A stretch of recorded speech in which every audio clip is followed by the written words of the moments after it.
Bénissons le Seigneur. En Matthieu chapitre 5, Jésus évoque l'intégrité des Écritures, en particulier la loi, ce qui désigne de manière restreinte les 5 livres du Pentateuque: Genèse, Exode, Lévitique, Nombre et Deutéronome.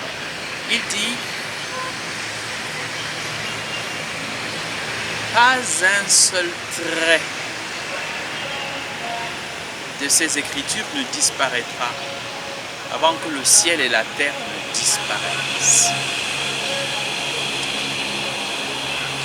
Mais, on pourrait dire au sens large, ça va s'appliquer à toutes les Écritures, notamment toutes les Écritures présentes à ce moment-là où il parle,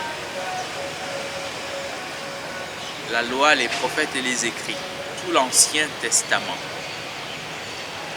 Mais s'il dit cela de l'Ancien Testament, c'est encore plus vrai du Nouveau Testament, et qui vient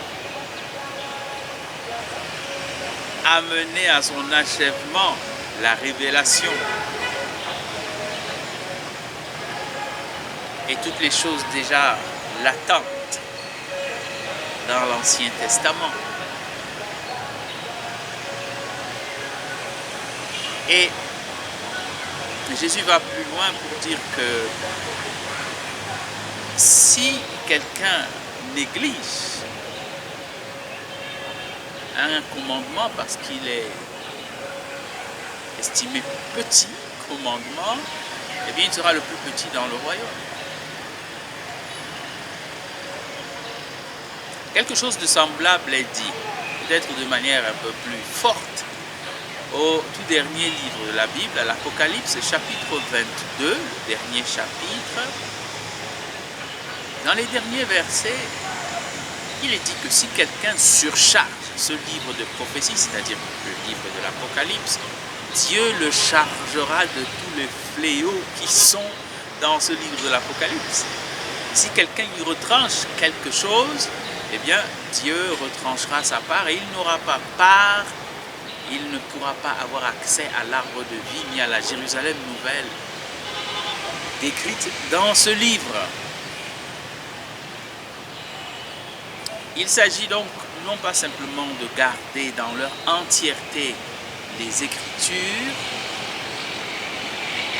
et donc les 73 livres des Saintes Écritures, et tous leurs chapitres et tous leurs versets, mais il s'agit aussi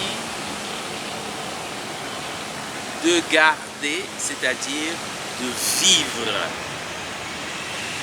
ces Écritures. Le même chapitre 22 dit au verset 7, « Heureux celui qui garde les paroles de ce livre. » Il s'agit de les garder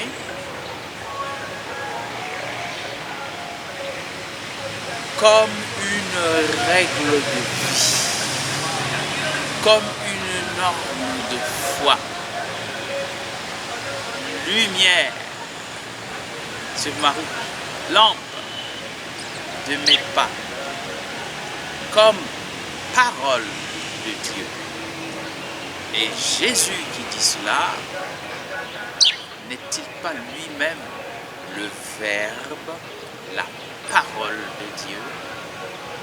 Il faut donc non seulement les garder dans leur intégrité, les observer, mais aussi suivre celui qui est la parole, Jésus-Christ, en ce qu'il fait comme en ce qu'il dit, en ce à quoi il nous appelle, il nous invite, toutes les choses pour lesquelles il nous remplit de la puissance de son esprit. Car alors, c'est notre agir, nos paroles, autant que notre prédication, qui montre au monde le Verbe de Dieu, la parole du Seigneur. chemin du Christ. Bénissons le Seigneur.